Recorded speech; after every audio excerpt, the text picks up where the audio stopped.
अंदर। तो सबसे पहले देखते हैं अफर्मेटिव सेंटेंसेस।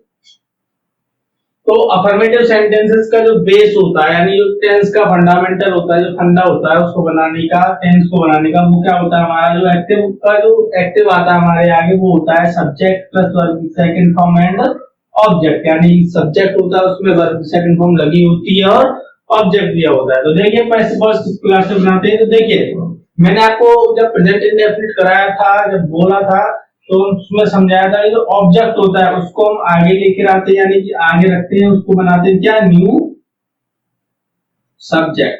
अगर आप इसको क्या बोलते हैं, न्यू सब्जेक्ट। एंड उसके बाद इसमें जो हम हेल्पिंग वर्ब यूज करते हैं वो होती है हमारी वॉज एंड वर, या वॉज यूज करते हैं, वर्ब वॉज या वर प्लस उसके बाद दोस्तों करते हैं हम वर्ब की से थर्ड फॉर्म, वर्ब की कौन सी फॉर्म, थर्ड फॉर्म एंड। और अगर सेंटेंस के अंदर अंदर कुछ रह जाता है, अगर सेंटेंस के अंदर कुछ रहने का, मेरा कहने का मतलब क्या है, मान लीजिए कोई एडवर्ब रह जाती है, कोई प्रीपोजिशन वगैरह है, कुछ और भी रह जाता है, कंप्लीमेंट वगैरह, तो उसको लिखना है यहाँ पर। अगर वो नहीं है तो सीधा हम यूज करते हैं वाई को, की द्वारा के अर्थ में, जैसा मैं आपको पहले भी बता चुका हूं। उसके बाद ये जो सब्जेक्ट लिख रहा है यहाँ पर, ये जो सब्जेक्ट लिख रहा है उसको यहाँ पर लिखते हैं क्या, यहाँ बोल सकते हैं इसको सब्जेक्ट या फिर new object of passive voice. यानी कि पैसिव वॉइस का ये क्या है, न्यू ऑब्जेक्ट। अब आप बोलेंगे कि न्यू सब्जेक्ट न्यू ऑब्जेक्ट, तो मैंने आपको प्रेजेंट इंडेफिनिट बताया था, तब आपको बताए थे कि इसको न्यू सब्जेक्ट क्यों बोला जाता है और इसको न्यू ऑब्जेक्ट क्यों बोला जाता है। अगर किसी बच्चे ने वो वीडियो नहीं देखी तो प्लीज दोस्तों उसको देखें, उसको समझें और उसके बाद इसको देखें, तभी आपको इसका बेसिक बहुत क्लियर होगा। तो आइए देखते हैं किस प्रकार से बातें करनी है हमें इसके अंदर। जैसे मैंने बोला आपसे, we wrote a letter, we wrote a letter, यानी हमने एक पत्र लिखा। तो आइए देखते हैं इसका पैसिव वॉइस बनाते हैं, कैसे बनाना है। देखिए अब मैंने बोला आपसे we wrote a letter, यानी कि देखिए बन रहा है कि नहीं बन रहा है। सब्जेक्ट, देखिए सब्जेक्ट लिखा हुआ है, बिल्कुल सही है। वर्ब की सेकंड फॉर्म जो पास्ट इंडेफिनिट टेंस के अंदर हमने सीखी थी, समझी थी, की भी थी। तो वी राइट का क्या होता है, second form wrote and object क्या लिख रहे हैं हम, ए लेटर। तो आइए देखते हैं इसका पैसिव वॉइस कैसे बनाते हैं। तो ऑब्जेक्ट, ऑब्जेक्ट यानी कि new subject of passive voice. New subject यानी कि मेरे कहने का मतलब क्या है, तो न्यू सब्जेक्ट बोले हूं तो मैं आपसे बोल रहा हूं, यानी कि न्यू ऑब्जेक्ट, यानी कि इस टेंस का ऑब्जेक्ट क्या है मेरा, ए लेटर। तो यहाँ पर ये क्या होगा, एक न्यू सब्जेक्ट बनेगा, यानी कि ए लेटर। ठीक है दोस्तों। तो आइए देखिए, अब न्यू ऑब्जेक्ट कहने का मतलब है कि इसी के अकॉर्डिंग हमें अपनी हेल्पिंग वर्ब्स का यूज करना है। और मैंने आपको बताया था कि पैसिव वॉइस के अंदर जब हम पैसिव वॉइस बनाने लगते हैं तब इनका जो स्ट्रक्चर्स तैयार करते हैं, तो हेल्पिंग वर्ब जो होते हैं हम उस टेंस से अगले ही टेंस की, यानी एक स्टेप आगे की हेल्पिंग वर्ब्स चुरा लेते हैं या फिर वहां से उसकी हेल्पिंग वर्ब्स यूज करते हैं। ठीक है, तो यानी कि वॉज या वर्ब किस टेंस की हेल्पिंग वर्ब्स की टेंस के अंदर, प्रेजेंट पास्ट कंटीन्यूअस टेंस। कौन सी टेंस की थी, पास्ट कंटीन्यूअस टेंस की थी। तो मैंने वहां से उनकी हेल्पिंग वर्ब्स ले ली है। आइए देखते हैं। तो ए लेटर के अकॉर्डिंग क्या आनी चाहिए यहाँ पर, was. A letter was, a letter was. Verb की थर्ड फॉर्म दोस्तों क्या होगी, तो देखिए write wrote written, write wrote written. तो I a letter was written. अब देखिए मैंने बोला था अगर कुछ रह जाता है, तो जैसे यहाँ पर को तो कुछ रह नहीं रहा है, लेकिन अगर मान लीजिए रह भी जाता है तो उसको लिख देंगे, अगर नहीं है तो नहीं। तो अब लिखना है हमें बाई। बाई क्यों, इस सब्जेक्ट को जोड़ने के लिए जिस जो प्रीपोजिशन यूज किया जाता है, ठीक है, वो क्या होता है, बाई होता है। तो यहाँ पर लिखेंगे के द्वारा के अर्थ में by. A letter was written by, किसके द्वारा, वी यानी कि अस, यानी कि एक पत्र हमारे द्वारा लिखा जाता था। एक पत्र हमने हमारे द्वारा लिखा गया, ऐसे बोल सकते हैं, जाता था बोल सकते हैं। यानी डेफिनेशन अगर आपको हिंदी में ट्रांसलेट करके देना तो बात उसी टेंस की देनी है, ना कि उससे अगले टेंस की। डेफिनेशन अगर आपको देनी है, उसको हिंदी में अनुवाद करके बताना है किसी को, तो जो डेफिनेशन उसी टेंस की ही होनी चाहिए, ना कि उससे अगले वाले टेंस की। क्लियर हुआ सभी को दोस्तों। देखिए एक और देख लेते हैं यहाँ पर। जैसे मैंने बोला the child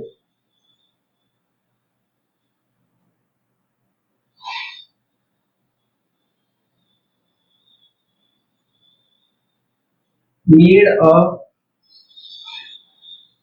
comic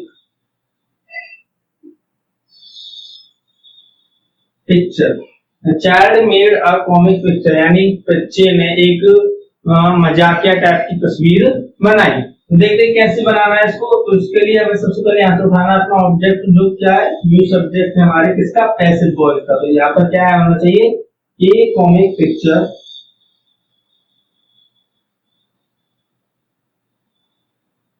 A comic picture. फिर उसके बाद वॉज या वर्ब, तो क्या होना चाहिए, वॉज। एक कॉमिक पिक्चर ने एक तस्वीर बनाई, तो उसके अकॉर्डिंग क्या होना चाहिए, ए, यानी कि वॉज मेड, वर्ब की थर्ड फॉर्म मेड की मेड होती है, एंड मेड के बाद बाई द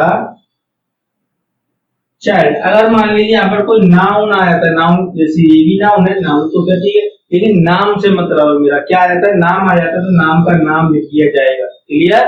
तो चलिए दोस्तों, आपको समझ में आया अफर्मेटिव सेंटेंसेस के कैसे इस प्रकार से पास्ट इंडेफिनिट में ट्रांसलेट करने, यानी चेंज करनी है हमें। तो चलिए अब आगे बढ़ते हैं नेगेटिव सेंटेंसेस की ओर, उसमें देखते हैं कि उसमें क्या यूज करना है। तो मैं आपको बता दूं, कुछ भी ज्यादा वो विशेष नहीं है उसके अंदर, तो देख लेते हैं, यहीं पर देख लेते हैं। चलिए चलिए आगे लिख ही लेते हैं, तो आप स्क्रीनशॉट यूज कर सकते हैं। फिर देखते हैं। तो देखिए दोस्तों, अब बात करते हैं नेगेटिव सेंटेंसेस की। नेगेटिव सेंटेंसेस जो हमारे आते हैं तब उन्हें कैसे ट्रांसलेट यानी कैसे इंटरचेंज करना है। तो देखिए मैं आपके लिए एग्जांपल देता हूं कि ही, सॉरी अब नाम ले लेते हैं, राधा डिड नॉट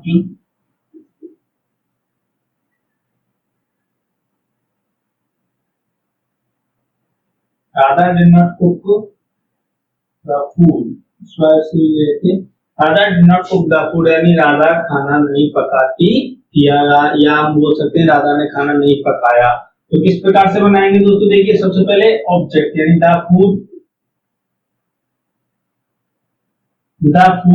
डिड की क्या लिखते हैं, वाज एंड नॉट, यानी कि अपने पैसिव वॉइस के हेल्पिंग वर्ब, और अगर नेगेटिव एक्टिव में यूज किया तो हम उसी के अकॉर्डिंग अपनी पैसिव में भी नेगेटिव का यूज कर देंगे। तो the food was not cooked, verb की थर्ड फॉर्म, वर्ब बिना, मैंने आपको बोला है कि बिना वर्ब की थर्ड फॉर्म के कोई भी पैसिव वॉइस नहीं बनाया जा सकता। तो कुक्ड बाय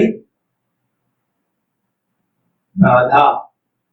ठीक, आप इस प्रकार से नेगेटिव सेंटेंस को ट्रांसलेट कर सकते हैं। तो देखिए दोस्तों, ये तो बहुत इजी था, इसमें ज्यादा कुछ करना भी नहीं था। तो अब बातें करते हैं इंट्रोगेटिव सेंटेंसेस की, जो बहुत इंपॉर्टेंट है समझने के लिए। देखिए जिन्होंने कभी कुछ पढ़ा नहीं है, जिन्होंने कभी कुछ सीखा नहीं है, उनके लिए बहुत ही बेनिफिट देने वाले हैं ये वीडियोस। आप उनके लिए बहुत कुछ सिखाने वाले हैं कि आपको पैसे वॉइस वगैरह धीरे धीरे करके हम एक स्टेप बाय स्टेप बहुत कुछ सीखने जा रहे हैं। तो आपसे मेरी सभी से रिक्वेस्ट है कि थोड़ा ध्यान से देखें, सुना करें और समझा करें। आप फिर भी कोई डाउट होगा तो हमसे बातें बोल सकते हैं कि सर यहाँ पर कुछ कमी रह रही है, आपको कुछ बातें समझ में नहीं होती, क्लियर नहीं होती, तो हम उसको भी क्लियर करने की कोशिश करेंगे। तो आइए देखते हैं इंट्रोगेटिव सेंटेंसेस की। तो इंट्रोगेटिव का फर्स्ट रूल क्या कहता है कि जब हमारा जो वर्ड का कौन सा, यानी जो क्या शब्द है जब सेंटेंस को स्टार्ट देता है तब वो होता है इंट्रोगेटिव का फर्स्ट रूल। तो उसका इंग्लिश में क्या होता है कि did plus subject and verb की फर्स्ट फॉर्म एंड ऑब्जेक्ट, ये तो होता है। Then interrogation mark. इसके बाद क्या करना दोस्तों, पैसिव वॉइस बनाना है। तो देखिए मैं आपको एक पैसिव वॉइस बनाने के तरीके बताता हूँ कि जैसे मान लीजिए हमें इस जगह पे क्या लिखना है, हेल्पिंग वर्ब लिख रही है एक्टिव वर्ब की, बहुत अच्छे, लेकिन हमें यहाँ पर क्या करना है, पैसिव वर्ब की ही हेल्पिंग वर्ब यूज करना है। जैसे स्ट्रक्चर ये है वैसे स्ट्रक्चर इसको बना के देना है, बस फर्क कहाँ पर कर देना है, बाय वगैरह लगा देना और वर्ब का फॉर्म यूज करना है। तो देखते हैं डिड के बाद क्या, डिड के किसमें लिखते हैं, वाज या वर्ब। तो डिड को क्या हमने वाज या वर्ब जो हेल्पिंग वर्ब है उसी जगह हेल्पिंग वर्ब्स ही लेंगी। उसके बाद हमारा न्यू सब्जेक्ट यानी कि बोले तो ऑब्जेक्ट या फिर न्यू सब्जेक्ट प्लस, अगर मान लीजिए इसमें भी नेगेटिव हो गया तो कुछ नहीं, हो जाने दो, यहाँ पर सब्जेक्ट के बाद नहीं आने वाला है, तो यहाँ पर भी हम अपने न्यू सब्जेक्ट के बाद नेगेटिव को यूज कर देंगे, सिंपल सी बात।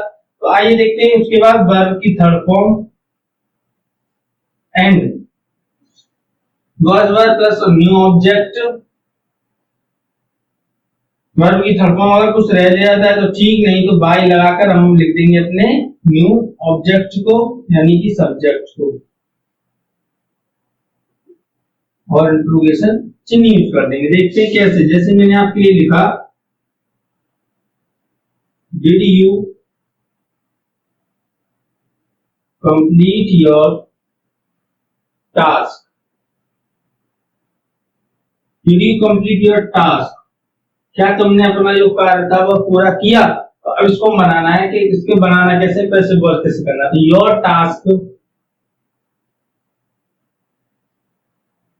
was योर, सॉरी गलती हो गई, क्योंकि हमें अपनी हेल्पिंग वर्ब से क्या रखना है दोस्तों, हेल्पिंग वर्ब को ही अप्लाई करना है, तो हमें लिखना चाहिए यहाँ पर was योर टास्क। देखिए अब बोले तो योर टास्क भी लिख सकते हैं, लेकिन हम एक सिचुएशन के अकॉर्डिंग इनको यूज करना सही होता है। यू वर प्लेइंग ऐसे करके यूज करते हैं ना, तो वर योर टास्क लिख सकते हैं इधर, तो were your task completed by you, क्योंकि यू का ऑब्जेक्ट क्या होता है, यू होता है, तो इसीलिए हम इसको क्या लिख देंगे, यू का यू। आपके लिए अगर आपको याद हो तो मैंने लिखा था आई का ऑब्जेक्ट मी, ऑब्जेक्ट्स लिखे थे, यू का यू होता है, बी का अस, ई का his, sorry him, and she का हर। इस प्रकार से आपके लिए मैंने ऑब्जेक्ट्स लिखे थे सब्जेक्ट वगैरह करके, यानी कि जो जब प्रोनाउंस यूज किए जाते हैं तो यहाँ पर उनके ऑब्जेक्ट उनको अप्लाई किया जाता है। तो आप इस प्रकार से इंट्रोगेटिव यानी सिंगल इंट्रोगेटिव्स को ट्रांसलेट कर सकते हैं। क्लियर, चलिए आगे देखते हैं डबल इंट्रोगेटिव की ओर। तो आइए दोस्तों आप देखते हैं डबल इंट्रोगेटिव्स के सेंटेंसेस को किस प्रकार से ट्रांसलेट किया जाएगा। तो देखिए जैसे मैंने आपके लिए एक स्ट्रक्चर लिख देता हूं, जैसे एक स्ट्रक्चर क्या होता है डबल इंट्रोगेटिव, तो क्या होता है जो भी डबल वर्ड आता है उसको लिखते हैं, फिर डेड होता है, ये एक्टिव का होता है, प्लस सब्जेक्ट एंड वर्ब की फर्स्ट फॉर्म, देन जो भी होता है ऑब्जेक्ट उसे लिख देते हैं और इंट्रोगेशन चिन्ह लगा देते हैं। तो पैसिव का क्या बनेगा दोस्तों, जो डब्ल्यूएच वर्ड ऊपर यूज होगा उसी को नीचे भी यूज किया जाएगा, तो डब्ल्यूएच वर्ड का डब्ल्यूएच वर्ड, उसके बाद डेड की जगह पर अपनी हेल्पिंग वर्ड्स जो वर्ड या वर्ब है हमारी, प्लस ऑब्जेक्ट या हम कह सकते हैं न्यू सब्जेक्ट, देन वर्ब की थर्ड फॉर्म,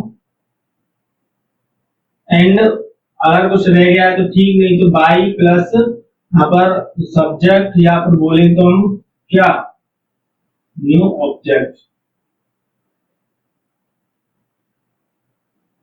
और इंट्रोडक्शन मार्क लगाना। देखिए कैसे, जैसे मैंने आपके लिए बोला why did Rohan, why did Rohan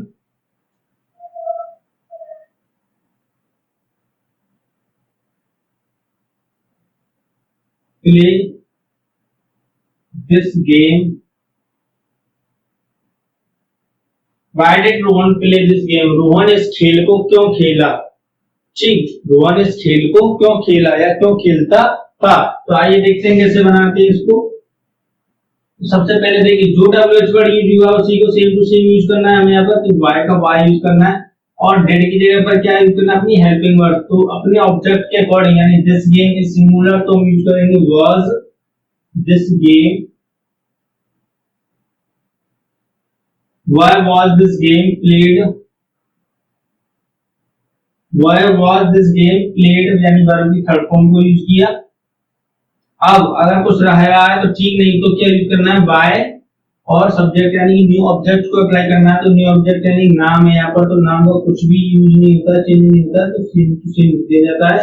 why was this game played by Rohan, यानी इस खेल को रोहन के द्वारा क्यों खेला गया, तो इस खेल को रोहन के द्वारा क्यों खेला गया। तो इस प्रकार से आप इन चेंजेस कर सकते हैं। देखिए एक और देखते हैं, डबल इंट्रोगेटिव में एक टाइप और आ जाता है, ये उसको भी वो वाला बता देता हूं मैं आपको, फिलहाल इसी में एक और देख लेते हैं। हु वाले जो मैं आपको एक अलग से बनाऊंगा, उसमें बहुत सारी चीजें बताऊंगा कि हु वाले टेंसेस में कितना कुछ करना होता है। फिलहाल मैं अभी आपको ज्यादा कुछ नहीं बर्डन नहीं डालने वाला हूँ, ज्यादा जो स्पेशलाइज नहीं। अभी आप आराम से सीखे, धीरे धीरे से स्टेप बाय स्टेप आगे बढ़ना है हमें। तो अभी अपने दिमाग पर ज्यादा प्रेशर नहीं कि हमें एक साथ दिमाग में थोड़ा गड़बड़ हो जाए कि ये ऐसे जो रूल्स होते हैं वो चेंजेस हो जाए एक दूसरे के अंदर। नो, बिल्कुल नहीं। आराम से समझे, आराम से सीखे, आराम से देखें, धीरे धीरे देखिए। जैसे मैंने आपके लिए एक और देखता हूं कि when did his father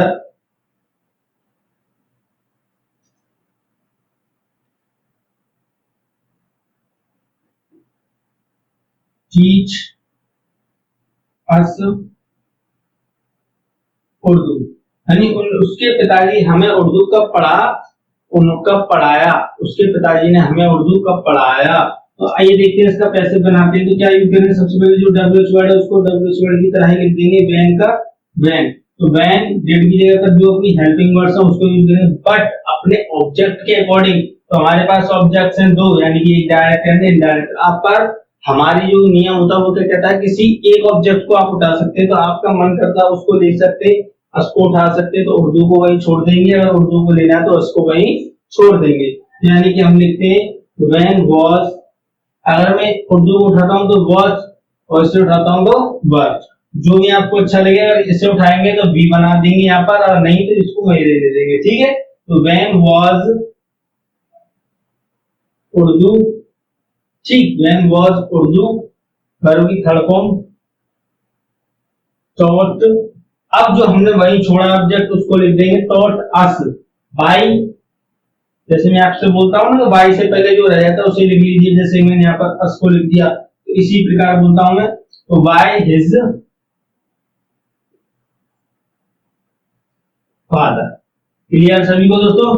देखिए अब जो बातें हैं जो इंट्रोगेटिव से रिलेटेड आपके समझ में आ चुकी होंगी, आई होप सभी के समझ में आया होगा, ठीक, किसी को कोई डाउट नहीं होगा यहाँ तक। अभी आपको मैं हु वाले और वो थोड़े और हैं उनको बताऊंगा, लेकिन उन्हें सीखेंगे हम, पहले हम यहाँ तक थोड़ा अपने रूटीन में ले लेते हैं कि इसको बनाते कैसे, फिर हम आपको वो भी बताएंगे। तो देखिए दोस्तों, 5 मिनट का यही खत्म करते हैं। और अगर आपको ये वीडियो अच्छी लगी तो प्लीज देखिए पहले तो आप उसको पूरा देखा करें, ताकि आपको जो स्टेप्स है वो सारे समझ में आए कि हमें उनको बनाना कैसे है, ठीक। तो चलिए मिलते हैं नेक्स्ट वीडियो में, फ्यूचर इंडेफिनिट में, जिसमें हम पूरा डिटेल करेंगे हुआ लाभी और डब्ल्यूएच के जो स्टेप एक और सूत्र उसको भी। क्लियर, चलिए, थैंक यू वेरी मच।